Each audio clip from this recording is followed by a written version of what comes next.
नियम है महाराज, बहुत ध्यान दीजिएगा। पंचमुखी हनुमान का एक स्मरण, पंचमुखी हनुमान का एक भाव महाराज, जैसे बहुत ज्यादा तकलीफ अगर व्यक्ति को हो गई है, बहुत कष्टमय जीवन चल रहा है, हार गए हर जगह से और तकलीफमय जीवन चल रहा है, तो पंचमुखी हनुमान का एक शिव महापुराण का और स्कंद पुराण का एक बड़ा सुंदर मंत्र है। उस मंत्र को आप सब एक बार हमारे साथ में बोलें। ओम नमो हनुमते रुद्र अवताराय सर्व शत्रु संहारणाय सर्व रोग हराय सर्व वशीकरणाय रामदूताय स्वाहा। बस इस मंत्र को हाथ में काली तिल लेकर, एक जौ लेकर और गूगल लेकर, थोड़ा सा इसमें गाय का घी डालकर, कंडे को या अग्नि को जलाकर इस मंत्र का 11 बार 21 बार जाप कर कर अपनी कामना कर कर छोड़ दीजिए। कैसा भी रोग हो, बीमारी हो, कष्ट हो, दुख हो, तकलीफ हो, 21 दिन के अंदर वो आनंद आना प्रारंभ कर देता है। इस मंत्र, स्कंद पुराण का, शिव महापुराण का ये मंत्र मूल पंचमुखी हनुमान सुख दे। और एक और चीज याद रखिए हमारा, यदि कोई काम के लिए जा रहे हो, कोई व्यापार के लिए जा रहे हो या नौकरी करने के लिए जा रहे हो और लगी नहीं रही, बहुत तकलीफ पा रहे हो, सर्विस ही नहीं लग रही, बहुत कष्टमय हो गया, तो निवेदन करूंगा 5 पीपल के पत्ते पर बेसन के 5 लड्डू घर में बने हुए, गाय के घी के 5 लड्डू रख लो, उस लड्डू के बीचों बीच एक आटे का दिया और उसमें तिल्ली का तेल डालकर इसी मंत्र का प्रयोग कर कर पंचमुखी हनुमान का किसी भी हनुमान के मंदिर में जाकर, दक्षिण मुखी हनुमान के मंदिर में जाकर उसको रख कर आ जाइए। इसके बाद आप उस काम के लिए जाइए, आपका काम सफल हो जाएगा। आपको किसी को नहीं कहना पड़ेगा कि हाथ जोड़ना नहीं पड़ेगा, किसी के पांव नहीं पड़ना पड़ेंगे, तुरंत काम होगा। बस इस मंत्र का स्मरण कर कर पंचमुखी हनुमान का भूतेश्वर जो मंत्र है वो सुख देने वाला, आनंद देने वाला, सहज नहीं महाराज, सुख की खान, आनंद की राशि। हुआ क्या? विभीषण ने कहा हनुमान बस मैं इतना सा पूछना चाहता हूं कि मेरे ऊपर तो माया चलती नहीं पर तुम्हारे ऊपर माया नहीं चली, इसका कारण क्या? हनुमान जी ने कहा मेरे ऊपर माया आ भी नहीं सकती क्योंकि मैं रुद्र का अवतार हूं, शंकर का अवतार। यदि आप शंकर का अवतार हो तो उस शंकर को याद कर कर बताओ कि राम और लक्ष्मण गए कहाँ हैं। हनुमान जी महाराज ने उसी समय पर अपने इष्ट भगवान राम का स्मरण कर कर शंकर भगवान को जानने के लिए तुरंत हनुमान कहाँ पहुंचे? जहां पर जितने रावण के सैनिक मरते थे और उनका जहां अंतिम संस्कार होता था उस शमशान में पहुंच गए हनुमान। और हनुमान जी महाराज जहां रावण के सैनिक का अंतिम संस्कार हो रहा था उस शमशान में जहां भूतेश्वर बैठा हुआ था, मेरा भूतनाथ, मेरा भगवान भोला भंडारी बैठा हुआ था, हनुमान जी ने जाकर कहा हे भूतनाथ, हे भूतेश्वर, हे शंभु, हे त्रिकालदर्शी, हे चिलम्बासी, हे कुबेर का भंडार भरने वाले कुबेरेश्वर, कृपा करिए बता दीजिए कि राम कहाँ है। भूतेश्वर खड़े होकर बोले हनुमान मैं तेरे साथ चलता हूं, तेरे भीतर समाहित होकर पताल में चल, जिस पताल में मेरी ही अर्धांगिनी मां काली विराजमान है जगदम्बा, उसके 5 दिए लगे हैं,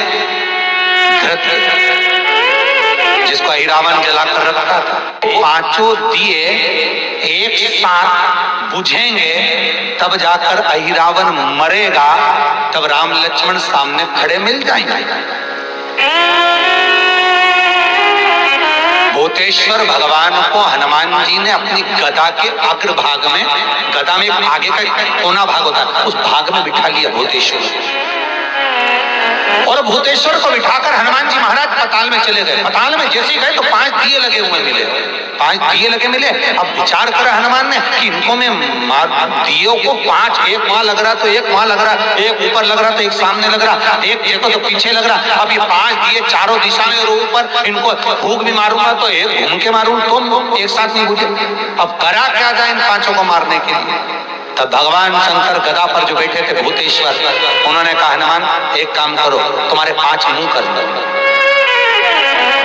हनुमान जी का पंचमुखी होता, तुम अपने 5 मुख करो। और हनुमान जी महाराज ने अपने 5 मुख कर लिए। नरसिंह का अवतार, वराह का अवतार, ऐसे 5 मुख हनुमान जी महाराज ने करे। गरुड़ अवतार, हनुमान जी ने ऐसे 5 मुख बनाए, एक ऊपर, एक उत्तर, दक्षिण, पूर्व, पश्चिम के मुख बनाकर शंकर भगवान गदा पर थे, गदा सम्मुख में रखकर भगवान शिव बोले मार फूंक, और हनुमान जी ने जो फूंक मारी 5 दिए एक साथ बुझ गए। राम और लक्ष्मण सामने खड़े मिल गए, सामने खड़े।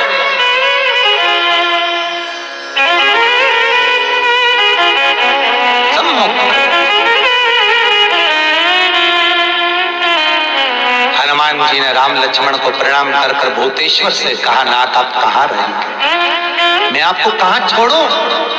क्योंकि मुझे राम लक्ष्मण को लेकर जाना है तो आपको तो छोड़ना पड़ेगा। भूतेश्वर नाथ कहते हैं ये जल का जो पात्र भरा हुआ है, ये कलश भरा हुआ है, ये जल के पात्र में मुझे छोड़। हनुमान जी महाराज जल के पात्र में जब छोड़े, जैसे ही छोड़े जल के पात्र के अंदर भूतेश्वर विराजमान हुए तो भगवान हनुमान जी ने कहा नाथ जैसे आज आपने मेरी लाज रखी, रक्षा करी और किसी को आने नहीं दिया, विनती स्वीकार करना आपका जल पात्र भूतेश्वर के नाम से काली तिल से जहां रखा जाए उस गृह में कोई प्रवेश ना कर पाए। शिव जी ने वचन दे दिया, मेरी चंडियां 64 योगनियां, डाकनी, पिशाचनी, चुड़ैल और भूत इस कलश के विराजमान होते ही सर्वस्व फैल जाते हैं, फिर अंदर कोई नहीं आ सकता, भीतर प्रवेश नहीं हो सकता।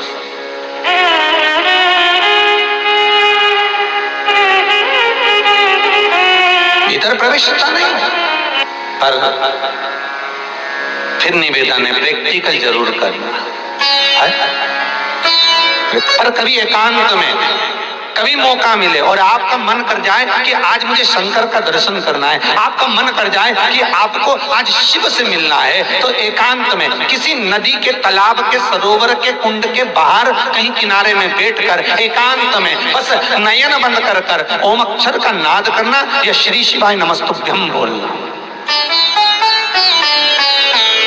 या नमः शिवाय ओम और ओम नमः शिवाय का जाप करना, बस मौनता में धीरे अपने ही भीतर, अपने ही।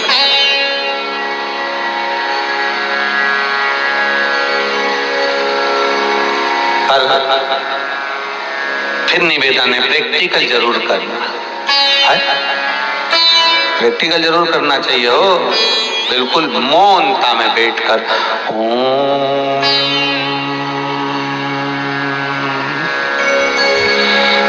नमः शिवाय, ओम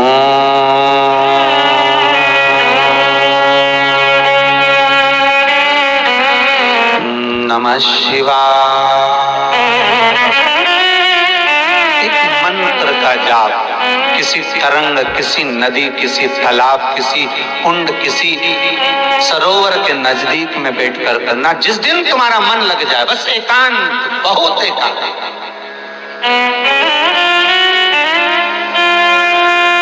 मौन होकर और नेत्र बंद करना, आपको खुद बाबा का कुछ अविरल दर्शन विश्वनाथ का हो जाएगा। किसी भी रूप में देगा, पर देगा किसी भी,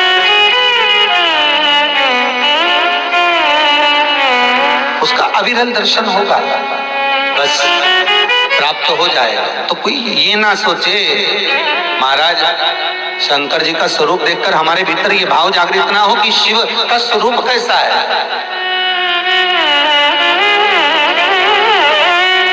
शंकर का स्वरूप कैसा है?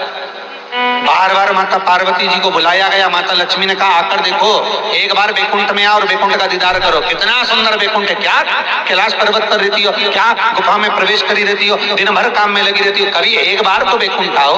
माता लक्ष्मी से पार्वती जी कर रही हैं कि मैं बैकुंठ में आकर करूं क्या? मेरा तो सर्वस्व ये कैलाश है, मेरा तो सर्वस्व मेरे शंकर हैं, मेरा तो सर्वस्व ये बस नंदी और ये शिव जिनके चरणारविंद का मैं स्मरण कर रही हूं, मेरे शंकर।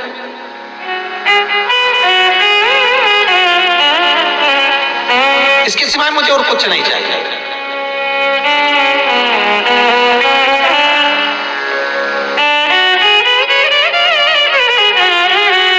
भाई ईमानदारी से बोलना, शादी कर कर कौन लेकर आया? पति। फेरे किसने दिलाए? पति ने। फेरे लिए पति ने। कन्यादान जो किया गया वो पति के हाथ में दिया, ना कि सास ससुर के हाथ में दिया। बहुत ध्यान से सुनना रे भैया, सावधानी से हो। कन्यादान पति ने लिया, सास ससुर को नहीं दिया। जो कुछ दिया पति को सर्वस्वता में दिया।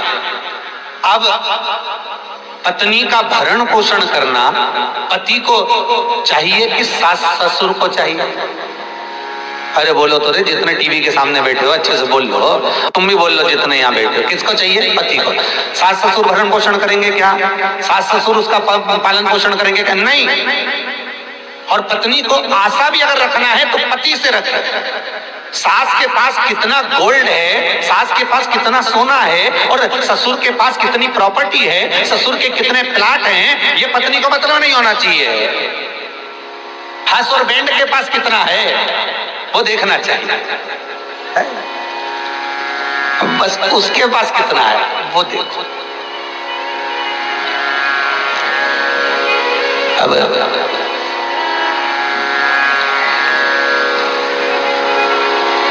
और जब भी बहुओं की लड़ाई होती है तो वो लड़ती सास से इसी बात, हमको हमारा हिस्सा दे। तो सास के है क्या? पहले तो ये बताओ, जो हो तो ले लो, अब है ही नहीं तो देख क्या। निवेदन है आप सबसे, आप कहते हो कि मेरे पिता मेरा भरण पोषण करते हैं, आप कहते हो कि मेरी माँ मेरा भरण पोषण करती है, आप कहते हो कि मेरा परिवार मेरा भरण पोषण करता है, आप कहते हो मेरा कुटुंब मेरा भरण पोषण करता है, पर जिसने आपको जन्म दिया, जिसने आपको मृत्यु लोक में भेजा, वो शंभो, वो त्रिकालदर्शी, वो कैलाशी, वो विनाशी, वो शंकर मेरा औघड़दानी, जिसने तुम्हें जन्म दिया है, जिसने तुम्हें मृत्यु लोक में भेजा है, बस तुम्हारा इस चित्त का, इस मन का मंगल विवाह उस शंकर के साथ हो चुका है। जब जन्मे थे तब शिव ने अपना बनाकर तुम्हें पैदा कर दिया, क्योंकि हर मनुष्य जब जन्म लेता है तो उसका आकृति एक पिंडी के रूप में होती है। माता के गर्भ में जब वो पड़ा रहता है एक पिंड के रूप में रहता है, एक मांस का पिंड बनकर रहता है। तो जिस समय तुम पिंडी की आकृति में अपने माता के गर्भ में रहे हो तो तुम शिव के हो चुके हो, तुम शंकर के हो गए हो। अब तुम्हारा भरण पोषण करना, तुम्हारा पालन करना, तुम्हारी चित्तवृत्ति को धारण करना, ये शिव का काम है, ये शंकर।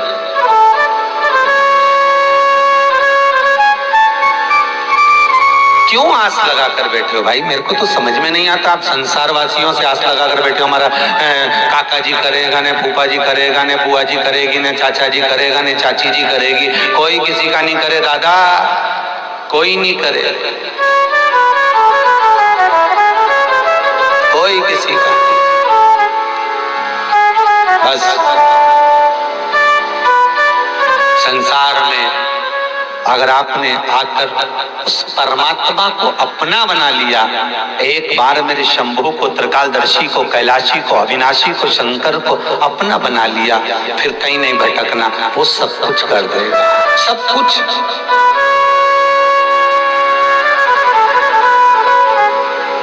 तेरे दरबार की बाबा निराली शान देखी है, तेरे दरबार की बाबा निराली शान देखी है। तुझे देते नहीं देखा पर झोली भरी देखी।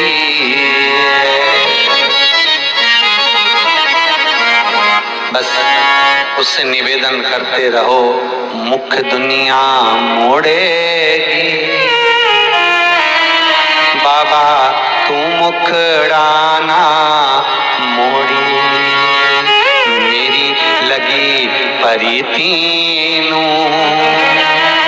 बाबा तू वेना तोड़ी, जो मेरी प्रीत लगी बस वो टूटे ना।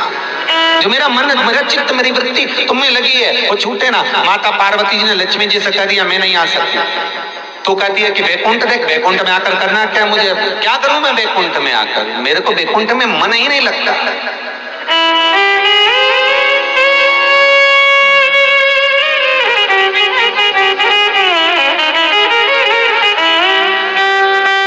क्या करूं मैं वैकुंठ, मेरा मन भी तो लगे।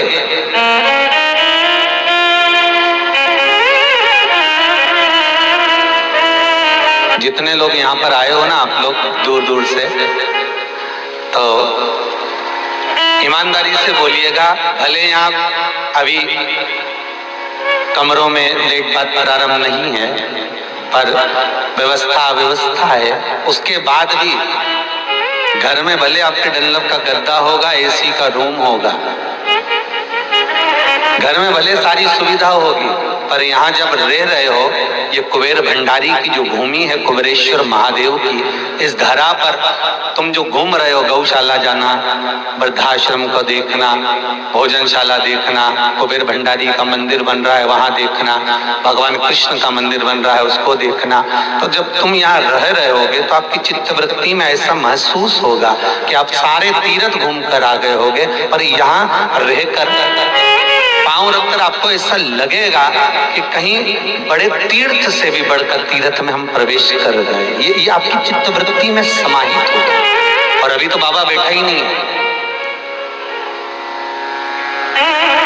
मेरा कुबेर भंडारी अभी बैठा नहीं है, केवल अभी तो निर्माण चल रहा है। और आशा रखता हूं शिव महापुराण से कि शंकर की कथा में, स्कंद पुराण में जैसा जैसा कुबेरेश्वर महादेव का निर्माण का वर्णन किया गया है कि भगवान शंकर जब चोर को कुबेर बना दिए थे, तो उस चोर ने, उस कुबेर ने शंकर भगवान के शिवलिंग की स्थापना कर जब पूजन अर्चना प्रारंभ करी थी अपनी धर्म पत्नी के साथ में, जब धर्म पत्नी के साथ में पूजन प्रारंभ करी, तो स्वयं शंकर को भी कुबेर के दरवाजे पर बार बार आना पड़ा, स्वयं शिव को। तो ये विश्वास है, जैसा जैसा शिव कथा में कहा कि कुबेरेश्वर महादेव पानी के अंदर रहना चाहिए, वैसा कि वैसे तालाब खोदकर वहां पानी के अंदर, वैसा कि वैसे बाबा का धाम पूर्ण रूप से। और उम्मीद है कि जो आए इस भूमि पर, देखो समय की अवस्था है, जीवन है, जब तक चलेगा, रहे ना रहे सब ठाकुर जी की मर्जी है, पर जब तक बाबा यहाँ पर विराजे हैं, ये आशा तो मेरे बाबा से रखता हूं कि यहाँ आने वाले को कुबेर भंडारी कुबेर तो दे ही देगा। इतना तो आशा रखता कि वो छोड़ेगा तो नहीं, वो छोड़ने वाला नहीं, वो भरने वाला।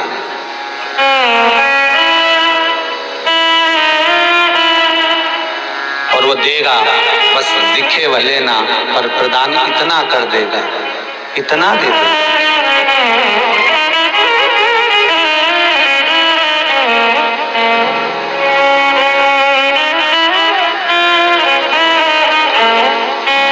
उसकी कृपा।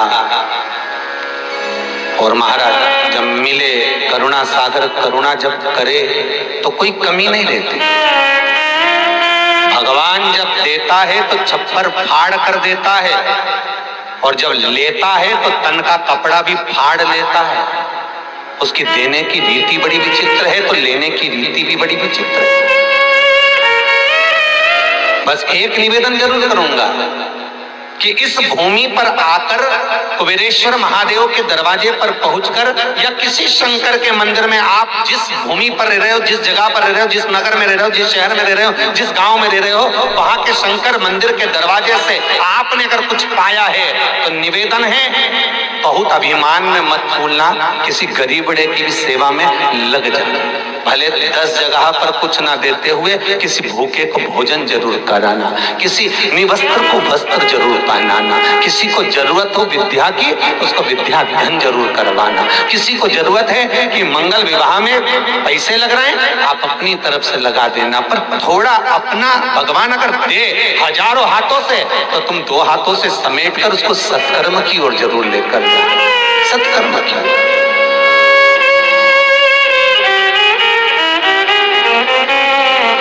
वो देने में कमी नहीं रखेगा, ये पक्का है। विश्वास रखना, बाबा जब देता है तो इतना देता है कि अपने को बटोरा नहीं जाता, बटोरा नहीं जाएगा, इतना देता है।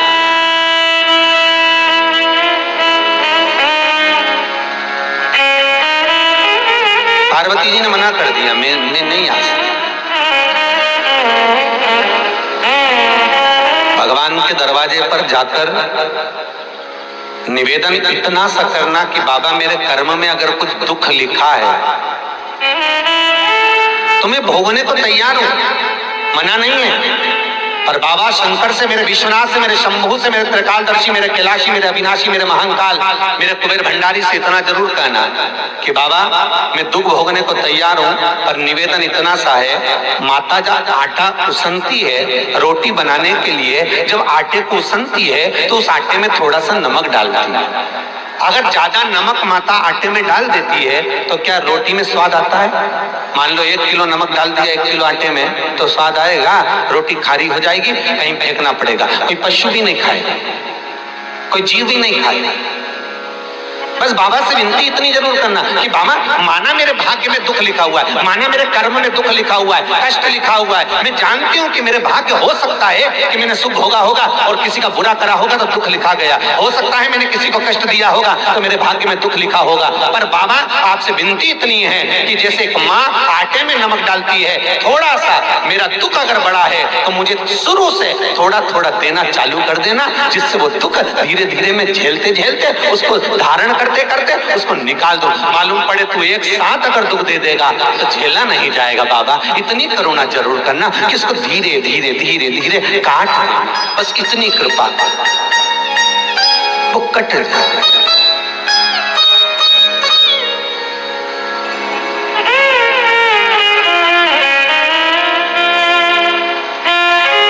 पत्रिका में देखा तो पितृदोष, किसी को दिखाया पितृदोष है, क्या करें? उपाय करिए। घर में दिखाया तो वास्तु दोष है, क्या करें? पाइप तोड़वा के इधर का इधर कर दो, सीढ़ी तोड़वा के इधर कर दो। राशि में दिखवाया तो ग्रह दोष है। सारे दोष मनुष्य को नजर आते हैं और सब कुछ कर लेता है वो, पितृ दोष के लिए भी, वास्तु दोष के लिए भी, ग्रह दोष के लिए भी। पर मनुष्य को सारे दोष नजर आते हैं। जब दुख आता है बस एक दोष नजर नहीं आता अपने कर्मों का कि पहले क्या कर कर आया है, वो भी तो दिखवाओ किसी महाराज से। महाराज जी बोल देंगे पितृ दोष है, महाराज जी कह देंगे वास्तु दोष है, महाराज जी कह देंगे ग्रह दोष है, महाराज जी कह देंगे ये दोष है। पर महाराज से एक दोष अपने को अपना छांटना है कि मेरे कर्म का दोष कौन सा है। मैंने पत्रिका दिखाई, महाराज जी ने कहा वो भी करा, मैंने ये उन्होंने बताया वो भी करा, मैंने ये व्रत करा, मैंने वो उपास करा, और अपने कर्म का दोष भी तो देखो कि दोष कौन सा है। दरवाजे भी बदल दिए, सीढ़ियां भी बदल दी, वास्तु शास्त्र वाले को बुलाकर घर भी बदल दिया, 50 बार मकान भी बदल दिया, सारे दोष हमने देखे, पर भीतर का दोष नहीं देख पाए कि हमारे कर्म का दोष क्या है। जो पूर्व में कर कर आए हो वो कर्म का भोग मनुष्य के शरीर में भोगना पड़ेगा, और मनुष्य के शरीर मिलता ही काय के लिए है? एक भगवान का भजन करो और दूसरा कर्म का भोग भोगो, इसके सिवाय है ही क्या? का शरीर केवल 2 कारणों से मिला है, एक कर्म का भोग भोगने के लिए और एक भगवान का भजन करने के लिए। तो कर्म का भोग भी भोगना और भगवान का भजन भी करना है। तो क्यों करना है? तो शिव महापुराण की कथा कहती है कि जितना तुम भजन करते रहोगे तो ये दुख जो आता है ये धीरे धीरे कटता रहेगा। बस भजन से दूर मत होना। भजन वो कितना सुंदर, एक व्हाट्सएप पे एक मैसेज आया था, कोई ने लिखा होगा कि बस के ड्राइवर के पीछे वाली सीट पर बैठोगे तो दचका नहीं लगेगा, और बिल्कुल पीछे वाली सीट पे बैठ गए तो उचक उचक के निपट जाओगे, तो उचक उचक के परेशान हो जाओगे। दचका, स्पीड ब्रेकर में फिर कूदे, फिर कूदे, फिर कूदे। तो निवेदन है, बस के ड्राइवर की सीट के पीछे बिल्कुल बैठ जाओ, दचका नहीं लगेगा। नजदीक रहो, भगवान के जितने नजदीक रहोगे उतना संसार का दचका नहीं लगेगा, दुख का दचका नहीं लगेगा। पर जब तुम ये भगवान से दूर हो जाते हो तो दचके भी भारी हो जाते हैं, फिर लगता है हम बड़े दुखी हैं गुरुजी। अरे वो कथा याद करो ना, एक प्रोफेसर के पास में 4 स्टूडेंट मिलने के लिए गए, बहुत पुराना प्रोफेसर, अब तो रिटायर हो गए। टीचर के पास में, प्रोफेसर के पास में 4 स्टूडेंट गए, 4 बच्चे गए और प्रोफेसर को देखकर प्रणाम किया तो अंदर गए। प्रोफेसर अकेले थे घर में, उन्होंने विवाह नहीं किया था। अंदर गए प्रोफेसर, उन्होंने कहा बच्चों आ गए? हाँ गुरुदेव, बहुत समय के बाद याद आई ना सर आपकी, तो हम आ गए आपसे मिलने। आइए बच्चों बैठो, और कैसी जिंदगी जी रहे? बहुत बढ़िया। तो एक बोला सर हम तो बहुत दुखी हैं, दूसरा बोला ऐसा, तीसरा बोला ऐसा, चौथा बोला ऐसा। प्रोफेसर ने बात सुनी ना सुनी और वो चले गए। और प्रोफेसर कहे मैं तुम्हारे लिए चाय लेकर आता हूँ। प्रोफेसर अंदर जाकर चाय बना लाए, चाय लाए तो एक ट्रे में लेकर आए, चारों के लिए चाय अलग अलग कप में लेकर आए, किसी के लिए सोने के कप में, किसी के लिए चांदी के कप में, किसी के लिए कांच के कप में, किसी के लिए स्टील के कप में।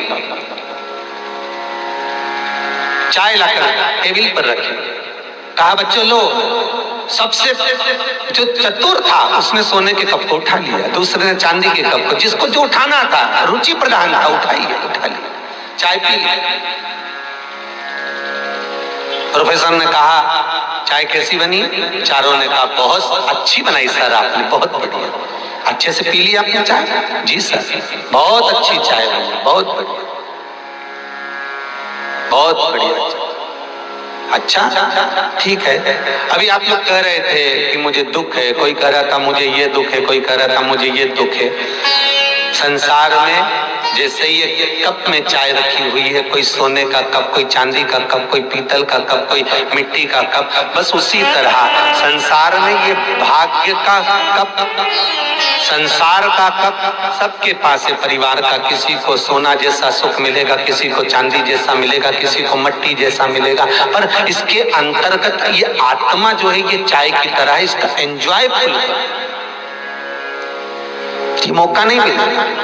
मनुष्य का शरीर वापस नहीं मिलने वाला, मानव की देह वापस नहीं मिलने वाली। 84 लाख योनियां काटने के बाद में महाराज 84 लाख योनियां, 20 लाख योनि तो वृक्ष की काट दी, फिर जलचर, थलचर, वायुचर, ना जाने कितनी योनियां काटने के बाद ये मानव का शरीर मिला। और ये मानव का शरीर भी मिला तो ऐसे ही गंवा दिया, रो रो के हम तो बड़े दुखी हैं गुरुजी, हम तो बड़े। अरे प्रसन्न में बोलो, दुखी भी हो तो भगवान के पास जाकर इतनी प्रसन्नता में बोलो वाह प्रभु क्या प्रसाद दिया है। दुख भी दिया तो ऐसा कि मैं तुम्हें भूल ही नहीं पा रहा हूँ, गजब कर दिया। भगवान भी को सोचेंगे बताओ इतना दुख है और मुस्कुरा रही है, इतना दुख है और इतना हंस रही है। शंकर भगवान भी कहेंगे इतना मुस्कुराती रहती है मेरे मंदिर में आकर, दुख होने के बाद भी, तो जा जैसी मेरे दरवाजे पर आकर मुस्कुरा रही है संसार में ऐसी ही मुस्कुराती रहे। और मालूम पड़े भगवान के सामने 24 घंटा नयन बंद कर आंसू बहाती रहे, कहीं बार बार पूछती रहे, आंसू बहाए। शंकर भगवान भी सोचेंगे काय को आ गई। जब भगवान दूर से देख लेगा फिर आ गई, रोएगी, भगवान के भग जाओ। पार्वती जी पूछे शंकर जी कहाँ जा रहे हैं? तो क्यों आ रही दुखिया भाई, फिर आएगी फिर रोएगी, फिर आएगी फिर रोएगी, इसलिए मैं तो भग लूं। तो कई बार माताएं कहती थी आज मंदिर में रौनक नहीं दिख रही, तो शंकर भगवान के हम तो है ही नहीं, तो रौनक कहां से आएगी, हम तो भग गए। अब हम होते तो रौनक नजर आती, अब तुम रोज रोज दुखी होकर रोज रोज रोते हुए भगवान के दरवाजे पर पहुंचोगे तो भगवान भी सोचेगा, बता तुम रोज रोज पड़ोसन को एक ही बात की हो, मैं तो मेरी बहू से परेशान हो गई, मैं तो मेरी बहू से परेशान हो गई, मैं तो मेरी बहू से परेशान हो गई, मैं तो मेरी बहू से परेशान हो गई, तो पड़ोसन कुछ करेगी क्या? अरे बोलो तो सही, पड़ोसन कुछ करेगी? कुछ नहीं। बहू से परेशान है तो बहू के पास जा और जाके उसको गले लगा करके, ए बहू मैं तेरे से परेशान हूं, तो बहू भी कहेगी फिर गले काय को लगाया? बस लगा लिया कि मैं तेरे से परेशान हूं। अगर कुछ समस्या है तो घर में निपटो ना, परिवार में। भगवान के सामने जाकर नहीं कहना कि मुझे दुख भारी है, बिल्कुल मत कहो कि ये मुझे तकलीफ है। भगवान के पास जाकर तो केवल जो उपाय बताया है वो शंकर का अनुमोदन कर लो, शिव का स्मरण कर लो, शंकर का भजन कर लो और शिव नाम जाप करते रहो। कभी तो सुनेगा, कभी तो देखेगा, कभी तो करुणा करेगा, बस वो करुणा अपने आप हो जाएगा। बहुत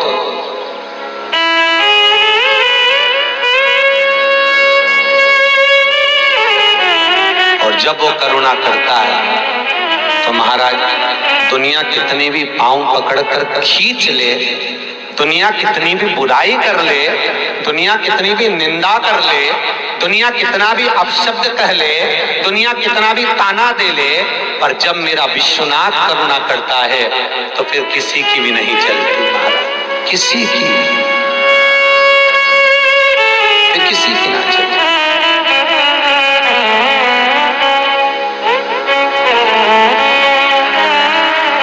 और बाबा है ही ऐसा महाराज, उसके जैसा दुनिया में कोई होगा ही नहीं। नित्य स्मरण शिव का,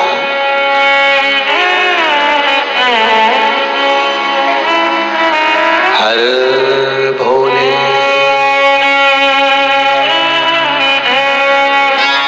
भोले हर, बस नित्य स्मरण शिव का करना।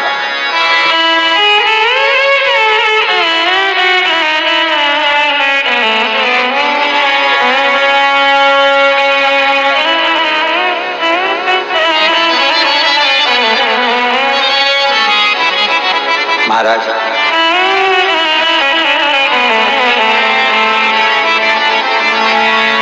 जब शिव करुणा सागर करुणा कर दे, कृपा कर दे, माँ जगत जननी स्वतः कह रही है कि मुझे किसी चीज की जरूरत नहीं है, मुझे कुछ भी नहीं चाहिए। पार्वती एक बार तो आओ, लक्ष्मी जी बार बार निवेदन करी तब पार्वती गई और देखा लक्ष्मी जी ने, पार्वती जी आई हैं, आओ ये सोने के पर्णकोटे देखो, सोने का महल देखो, सोने की अटारियां देखो, हीरे लगे हैं, रतन जड़े हैं इसमें। पार्वती जी बोली मुझे क्या मतलब है, किसी के घर में सोना जड़ा हो, किसी के घर में चांदी जड़ी हो, किसी के घर में हीरे रतन जड़े हो, किसी के घर में 10,000 रुपए मीटर का पर्दा डला हो, किसी के घर में खूब डनलप के गद्दे लगे हो, किसी के घर में डाइनिंग टेबल ड्रेसिंग टेबल जो जो लगी हो लगी रहे, किसी के घर में रोज पकवान खाते हो, हमारे को इससे मतलब नहीं होना चाहिए। एक गृहस्थ नारी घर की जो धर्म पत्नी होती है, दुनिया कितना कमा कर ला रही है, दुनिया कितना लाकर अपना भरण पोषण कर रही है, हमें उससे मतलब नहीं रखना चाहिए। दुनिया की नारी पार्वती के शब्द को याद रखे। माता पार्वती ने कहा सोने की अटारी तेरी, सोने का महल तेरा, हीरे रतन तेरे, मुझे क्या करना है इससे, मेरा तो झोपड़ा भला जिसमें मैं रह रही हूं, क्या करूं सोने को। तो लक्ष्मी जी ने पूछा तो तुम्हें वो गुफा में अच्छा लगता है? पार्वती जी बोली किसी व्यक्ति को डनलप का गद्दा दे दो, एसी का रूम दे दो, ठीक है। तो सुनना, बहुत सुंदर संवाद है साहिब, हनुमत चरित्र में संवाद आया है तो बड़े प्रेम से सुनना। मान लो किसी को सोने का गद्दा दे दो, डनलप का गद्दा दे दो, एसी का रूम दे दो, खूब अच्छे अच्छे पकवान दे दो और उसके शरीर में कष्ट दे दो, बीमारी दे दो, एक बहुत बड़ी बीमारी, तो ईमानदारी से बोलना वो डनलप का गद्दा अच्छा लगेगा, वो सोने का महल अच्छा लगेगा, वो गाड़ी बंगला अच्छा लगेगा? क्योंकि प्रथम सुख निरोगी काया। प्रथम सुख निरोगी काया। अगर निरोगी काया है, अगर शरीर में कष्ट नहीं है, तो आप जहां पर हो वहां पर सुखी हो। और मालूम पड़े शरीर में इतना सुख, इतना तकलीफ, इतना कष्ट भरा हुआ है, कहीं बीमारी पर बीमारी घेरी हुई है, तो कोई डल्लब के गद्दे दे, एसी का रूम दो, खूब खाने के लिए अच्छा अच्छा पकवान भी दे, तो नहीं खा सकते? क्या करें उस सुख का? क्या करना उसका? पार्वती जी लक्ष्मी जी से बोली, हे लक्ष्मी, एक असुर, एक राक्षस एक बार भी कैलाश पर आक्रमण नहीं करता। कोई एक राक्षस बता दो जिसने कैलाश पर आक्रमण करा।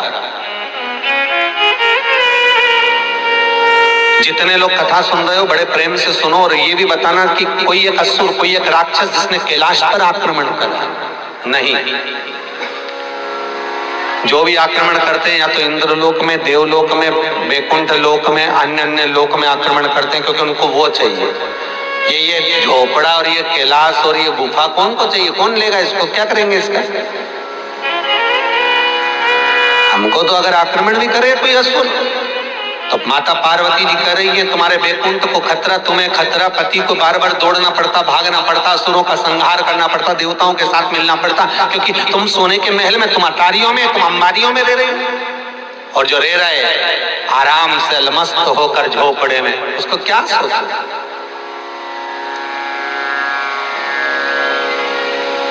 क्या सोचना उसको? कई लोगों को देखा है खूब अच्छे अच्छे कमरे बने हैं तो भी रात को नींद नहीं आती, 2:30 बजे तक तो सोचती रहती अब क्या करूं, फिर मोबाइल लेके बैठ जाएगी, व्हाट्सएप चलाती रहेगी कि अब व्हाट्सएप भी कितनी चलाए, सब तो चैट खोल लिया, अब बचे ही नहीं है। अब रात को भी सोच रहे कि एक दो मैसेज दिख जाए, पढ़ ही लूं, थोड़ी देर नींद तो आ ही नहीं रही है, फिर खोला, रात के 2-2:30 बज गई, नींद ही नहीं आए। फिर कमरे से बाहर निकली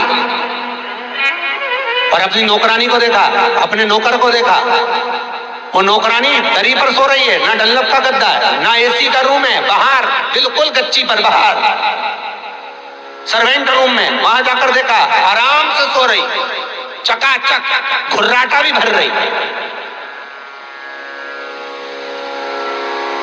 ये फिर अंदर आके फिर थोड़ी देर मोबाइल चलाए, 3:30 बज गई, 3:45 बज गई। तब 4 बजे थोड़ी सी नींद झपकी हल्की सी आई, और आई तो 6 बजे बहू के छोरा छोरी उतर के आ गए, उन्होंने चिल्ला चोट मचाई। सुबह से उठकर बोली नींद ही नहीं हुई। अब डनलप का गद्दा था, एसी का रूम था, क्या चकाचक खाया पिया मौज करा, खूब जोरदार जोरदार सब्जी भाजी तरकारी, गुलाब जामुन इमरती भजिया पकौड़ा सब खाया। फिर नींद कहाँ गई दादा? गई कहाँ वो नींद है कहाँ? क्योंकि वो नींद वस्तुओं में नहीं है, वो नींद भीतर की आना चाहिए, सुख और चैन की आना चाहिए। अलमस्त होकर बाबा पर भरोसा कर कर, सुख दिया उसने दिया, दुख दिया उसने दिया, थोड़ा कष्ट दिया उसने दिया, थोड़ा बहुत अगर शरीर में कष्ट भी है, थोड़ा बहुत अगर घर में दुख भी है, तो भगवान को धन्यवाद कहना कि थोड़ा थोड़ा करके ये दुख को देते रहो, तो हम झेलते रहेंगे, काटते रहेंगे।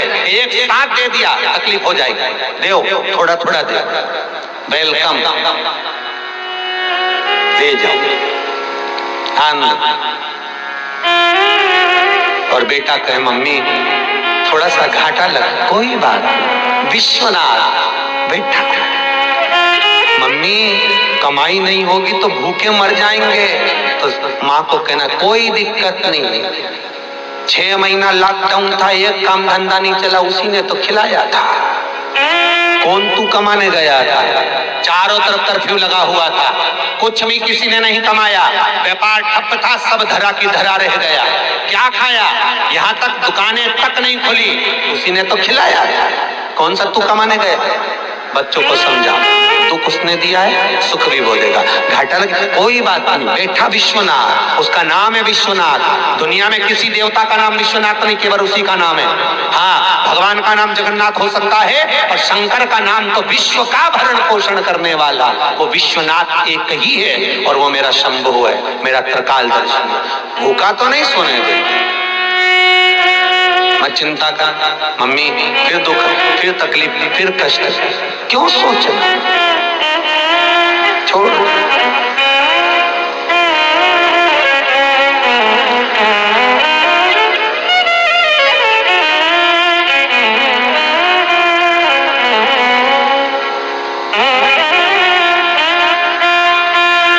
कितना सुंदर चरित्र है भागवत जी में।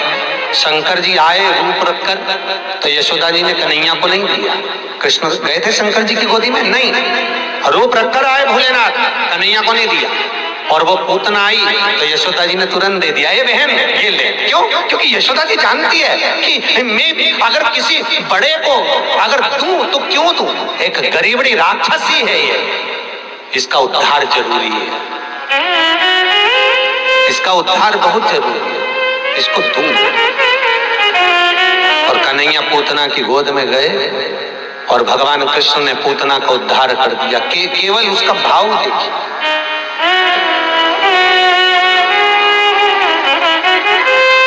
यशोदा ने तुरंत, यशोदा जी दे दी, तुम्हारी गोद में ले लो बहन, इसको संभाल। तुम पूजन कर रहे हो, शंकर भगवान का अभिषेक कर रहे हो, कोई आ रहा है उससे कहो आओ साथ, एक रास्ता बना दो बीच में से, पहले आप शंकर जी को जल चढ़ाओ। पंडित जी से कह दो अभिषेक चल रहा है, चलने दो, कोई बात नहीं, पर इनको जल चढ़ा दो।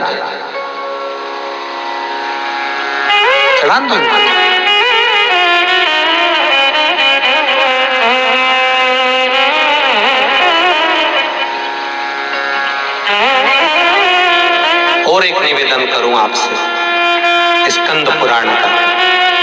मान लो सावन का महीना है, काशी में, भीमाशंकर में, बाबा वेदनाथ जी में, महाकालेश्वर में, ओमकारेश्वर में, मल्लिकार्जुन में, त्र्यंबकेश्वर में बहुत ज्यादा भीड़ है। आप उस धाम तक पहुंच गए हो, आप उज्जैनी पहुंच गए, आप काशी पहुंच गए, भीड़ बहुत है। स्कंद पुराण कहती है, आपके पास में अगर गंगा का जल है, पानी लेकर गए हो पूजन करने के लिए, आपकी इतनी सामर्थ्यता नहीं कि आप इतनी देर खड़े रह सकें, आप अंदर धक्के खाकर जा सकें, ये आपके बस का नहीं है, तो वो जो जल तुम लेकर गए हो बाबा के लिए, निवेदन है वो जल शिखर देखकर 3 बार घुमाकर किसी पीपल के वृक्ष के नीचे या किसी भी स्थान पर उस जल को शंकर का नाम लेकर समर्पित कर दो। स्कंद पुराण कहती है जो अंदर मंदिर में भगवान बैठा है वो उस जल को स्वीकार करने के लिए कुछ देर के लिए वहां मौजूद मिलेगा, उस स्थान पर मिलेगा।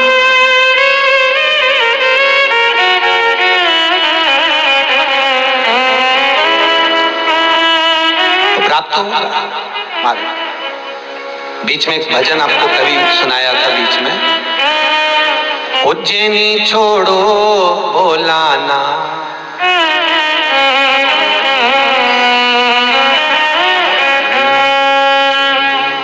ओ काशी के भोलेनाथ, मन में थारी याद सतावे,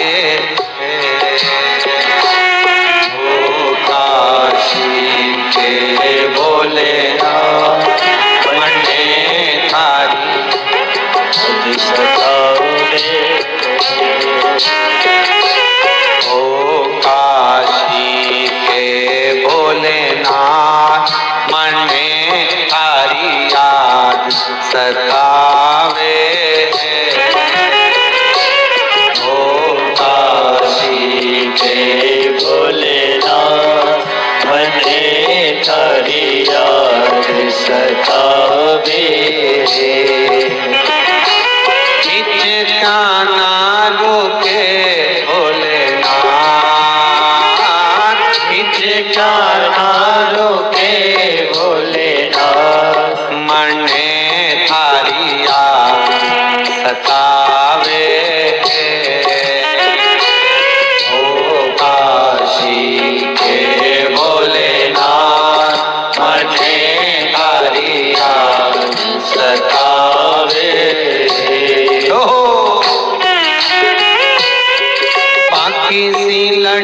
गई, नैनों में अटक गई, कब तुम दर्श दिखाओगा।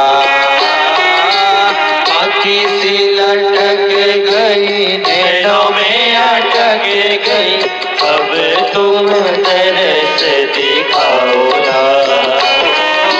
बाकी सी लटक गई, नैनों में अटक गई, कब तुम दर्श दिखाओगा।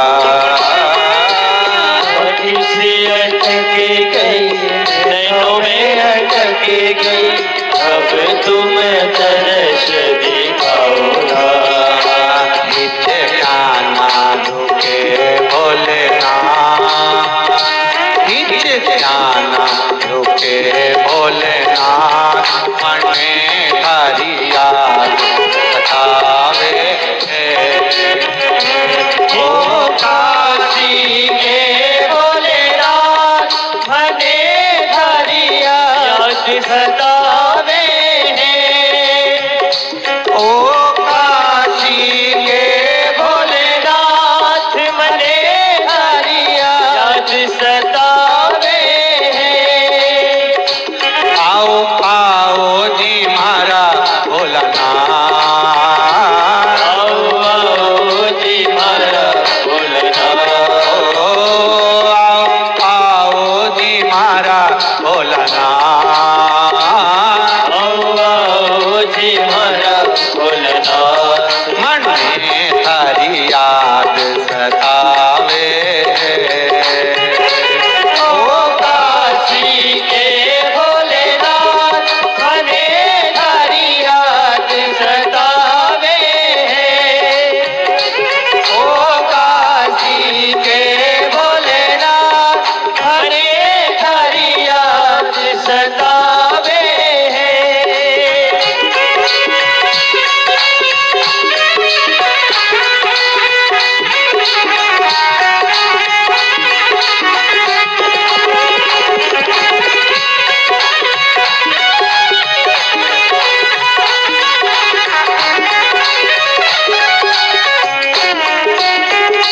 हिचकाना रुके भोलेनाथ, हिचकाना रुके भोलेनाथ, ओ हिचकाना रुके भोलेनाथ, हिचकाना रुके भोलेनाथ, मने हरि याद सतावे। ओ काशी के भोलेनाथ, मने हरि याद सतावे। ओ काशी के भोलेनाथ, मने हरि याद सतावे। उज्जैनी छोड़ो भोलानाथ, उज्जैनी छोड़ो भोलानाथ, ओ उज्जैनी छोड़ो भोलानाथ, उज्जैनी छोड़ो भोलानाथ, मने हरि याद सतावे। ओ काशी के भोलेनाथ, मने हरि याद सतावे। ओ काशी के भोलेनाथ, मने हरि याद सतावे। आओ आओ जी मारा भोलानाथ, आओ आओ जी मारा भोलानाथ, ओ आओ आओ जी मारा भोलानाथ, आओ आओ जी मारा भोलानाथ, मने हरि याद सतावे। ओ काशी के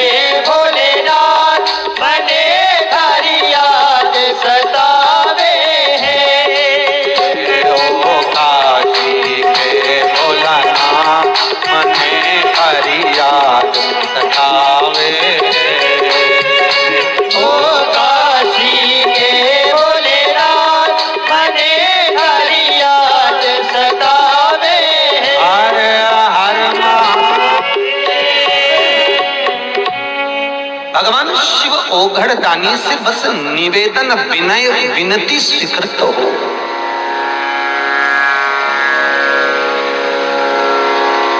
हे बाबा, हे विश्वनाथ, हे शंभु, हे त्रिकालदर्शी, हे कैलाशी, हे अविनाशी, बस इतनी कृपा जरूर करिए बाबा। पार्वती जी मना कर दी, ये सब क्या है, ये सोना चांदी हीरा पन्ना दौलत जमीन जायदाद ये सब अपनी जगह, मैं क्या करूं इसका?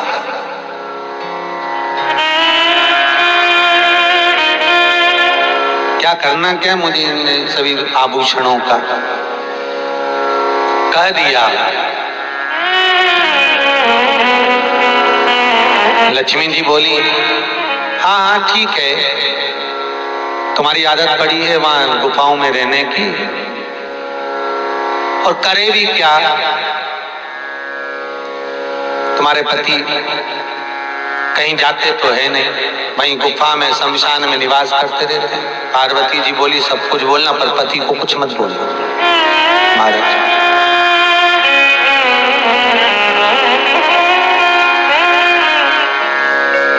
तो याद करो, भला है बुरा है जैसा, मेरा पति मेरा देव,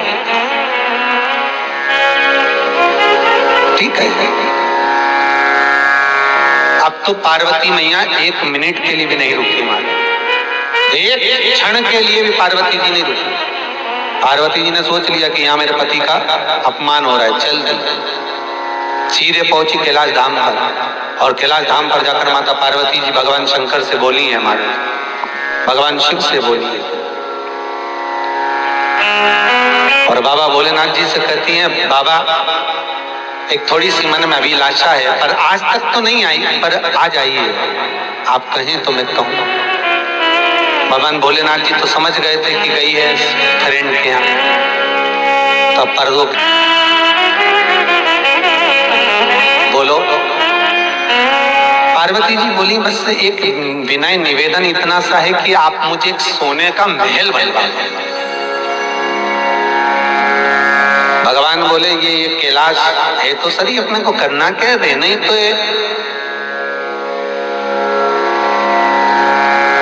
भगवान शंकर से पार्वती जी बोली, वो रहना तो है, परंतु आपको क्या मालूम, लक्ष्मी जी के यहाँ तो रोज लोग घूमने जाते हैं, ब्रह्माणी के घर पे लोग पहुंच जाते हैं, इंद्राणी के घर में लोग जाते हैं। दुनिया का ऐसा कोई व्यक्ति है जो कैलाश पर आता है अपने से मिलने के लिए?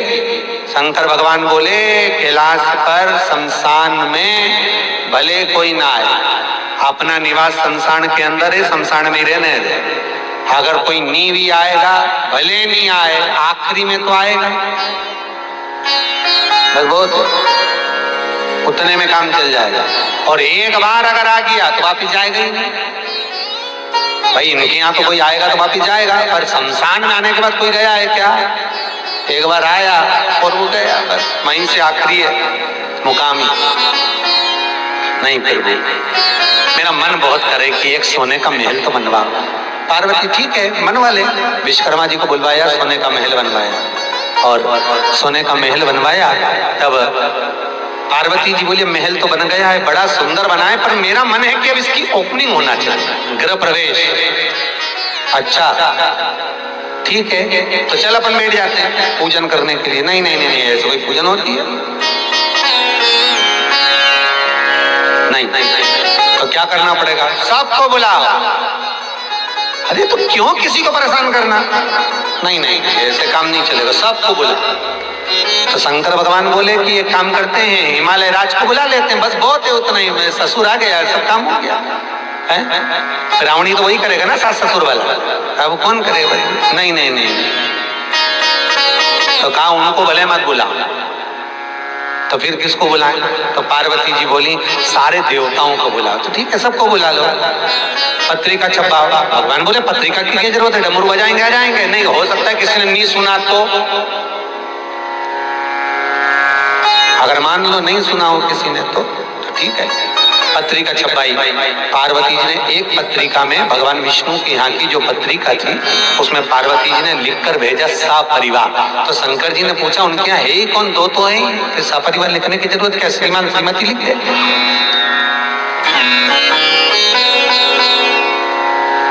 क्या करना लिखकर, नहीं नहीं नहीं नहीं मैं तो भेजूंगी, और पत्रिका भेज दी। भगवान विष्णु के यहाँ जैसी पत्रिका गई तो भगवान विष्णु ने तुरंत उसी समय पर लक्ष्मी जी से बोले पहली बार शंकर जी के यहाँ कोई काम आया, अपना फर्ज है, अपने को जानना चाहिए। लक्ष्मी जी बोली मेरे तो 2 दिन से पेट दुख रहा है, जाके करूंगी क्या, नहीं जाना तो पड़ेगा, अपने को पहुंचना तो है। भोलेनाथ जी ने जिंदगी में कभी किसी कुछ मकान तो बनाया नहीं, पहली बार तो बनाया, और जाए नहीं तो क्या मतलब का। चलो बाबा विश्वकर्मा जी शंकर भगवान से कह रहे हैं पूजन में बैठो। पार्वती जी बोली अभी थोड़ा ठहरो। शंकर जी बोले मुहूर्त निकल जाएगा, पार्वती पूजन में बैठो ना, क्या दिक्कत है बैठो। नहीं नहीं बैठो पूजन। आखिरी में जब गरुड़ पर बैठकर लक्ष्मी जी आई तब माता पार्वती ने कहा अब मन करता है कि पूजन में बैठूं, पर थोड़ा सा रुक जा, थोड़ा सा रुकिए। भगवान बोले क्यों, जरा मेरी सहेली से मिल लूं इसके बाद बैठो। और पार्वती जी ने लक्ष्मी जी का हाथ पकड़ा, ये देख सोने के पर्णकोटे, ये देख सोने का महल। ये कथा कहती है शंकर की कि शंकर का भजन करने वाला, शिव का उपासना करने वाला, शंकर का अनुमोदन करने वाला, शिव का स्मरण करने वाला, भले गरीब दिखे पर कोई सेठ उसका अपमान ना करे, क्योंकि मेरा भोलानाथ कब तक का पलट दे वो ही जान सकता है। कब तक का पलट दे, कब वो भले 1 लोटा पानी चढ़ा रहा हो, भले वो दिन में जाए रात में जाए शिव का अनुमोदन कर रहा हो, भले वो कुछ भी करे। तो हमारे यहाँ कहावत कहते हैं घोड़े के कब दिन फिर जाए, किसको मालूम, किसको मालूम।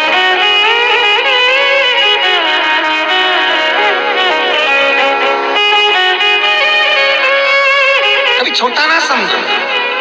माता लक्ष्मी ने माता पार्वती को छोटा समझ लिया कि ये छोटे से झोपड़े में रहती है, छोटे से गुफा में रहती है, कैलाश पर्वत पर निवास करती है। माता लक्ष्मी उसको छोटा समझ रही है।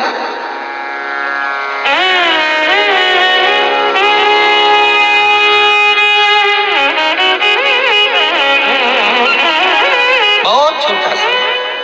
पर फिर मां पूजन में बैठी, शिवजी ने जान लिया बाबा भोलेनाथ रिटर्न नहीं चल रही थी, बाबा जान लिया।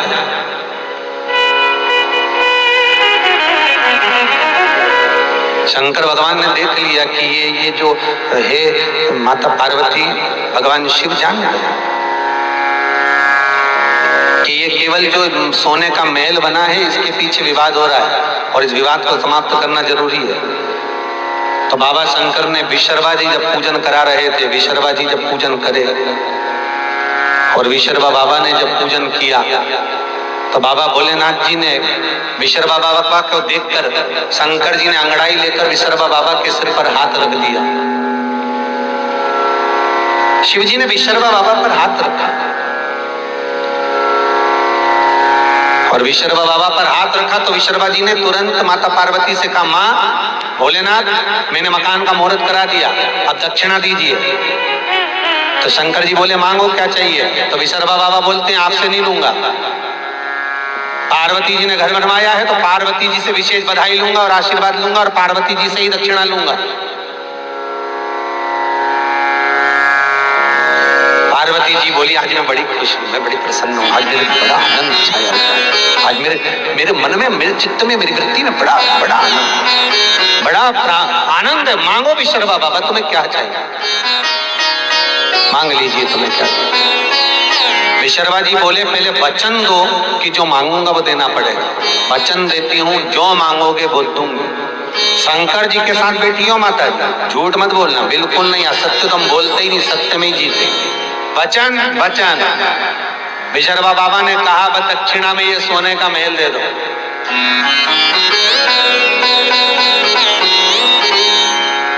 पार्वती जी बोली बड़ी मुश्किल से तो बना था।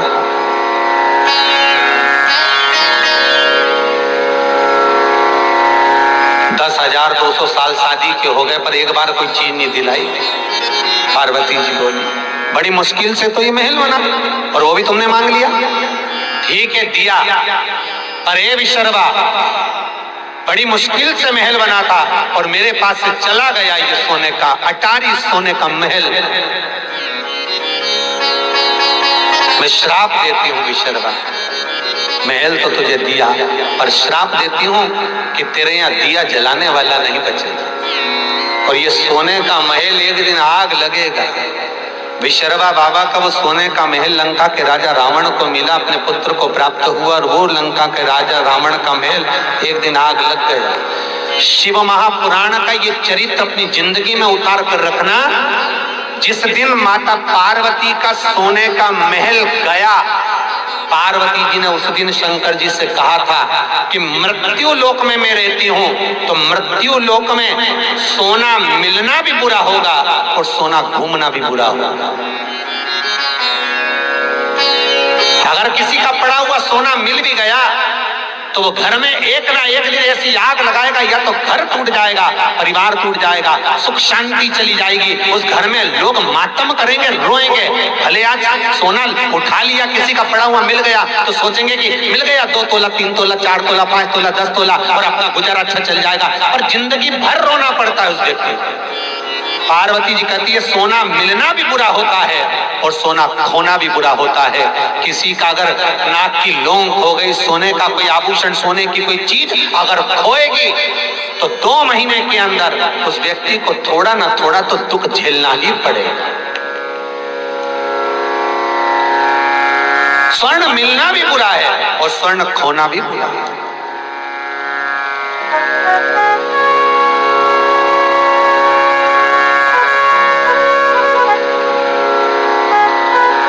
अगर कोई वस्तु आपकी कहीं चली जाती है तो सास चिल्लाती है कहाँ खो दिया, तो सास को सोने से मतलब नहीं है, सास वो देखती है कि आने वाला समय दुखपूर्ण होगा, इसलिए संभाल कर रखो, पहनो, रखो, संभालो, ध्यान रखो।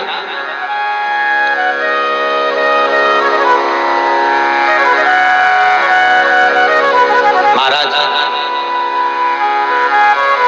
विष्णु पुराण, एक दिन माता लक्ष्मी ने माता ख्याति देवी से कहा अपनी माँ से, विष्णु पुराण का शब्द है, ख्याति देवी की पुत्री है माता लक्ष्मी। तो माता लक्ष्मी ने माता ख्याति देवी से कहा, हे माँ, हे माँ, मान लो संसार में बहुत सुंदर प्रसंग है, अपनी जिंदगी में याद रखिएगा, ये प्रसंगों को बहुत ध्यान रखना, शायद बाद में सुनने को मिले ना मिले, उस प्रसंग को ध्यान रखिएगा। विवाह का मंडप जो लगता है, विवाह का जो मंडप लगता है, शादी का मंडप लगने पर विवाह का मंडप जब तक विसर्जन नहीं हो जाता, मोर छठ के दिन मोर ठंडे नहीं हो जाते, उस बीच में सौभाग्यवती नारी जो मंगल विवाह कर आई होती है, उसका यदि कोई आभूषण खो जाता है तो उसको वंश बढ़ने में दिक्कत आती है, हमेशा याद रखें। अगर उसके शरीर पर चढ़ाया गया स्वर्ण भाग, उसके शरीर को दिया गया आभूषण, उसमें से अगर कोई वस्तु एक लौंग भी खोती है मोर छठ के पहले, अर्थात जब मोर ठंडे हो उसके पहले, मंडप ठंडा उसके पहले, तो वो उसके वंश बढ़ने में तकलीफ हो, उसका वंश बढ़ने में दिक्कत है, पुत्र प्राप्ति के लिए वंश को बढ़ाने में दिक्कत है। महाराज स्वर्ण का कोई मायना नहीं है, पर दिक्कत उस बात की है कि वो चीज गई है तो उसका भाग मनुष्य को भोगना पड़ता है, मनुष्य को। इसलिए बहुत सावधानी हर चीज में। हम तो यहाँ तक कहते हैं पूजन भी कर रहे हो, पाठ भी कर रहे हो, अर्चना भी कर रहे हो, भगवान की सेवा भी कर रहे हो, तो उसमें भी सावधानी रखें, उसमें भी सावधानी रखना। आपको लग रहा है कि बहुत तेज हवा चल रही है, बहुत तेज वायु चल रही है और मैं जो दिया लगाऊंगी वो ठंडा हो जाएगा, मत लगाओ। आपको लग रहा है कि ये मैं दिया लगाऊंगी तो ठंडा होगा, तो मत लगाइए। एक मन का दीप जलाइए, भगवान से निवेदन करो, हे भोलेनाथ, हे शंभो, हे त्रिकालदर्शी, हे कैलाशी, बहुत तेज वायु का संचार हो रहा है, मैं दीप नहीं लगा रही। पर ये मत सोचना कि मैंने दिया नहीं लगाया, मैं लेकर आई हूँ, बाती भी है साथ में। पर बाबा, इस दिए को मैं इसी मंदिर में रख कर जाती हूँ, कोई तो आएगा बाद में लगा कर जाएगा।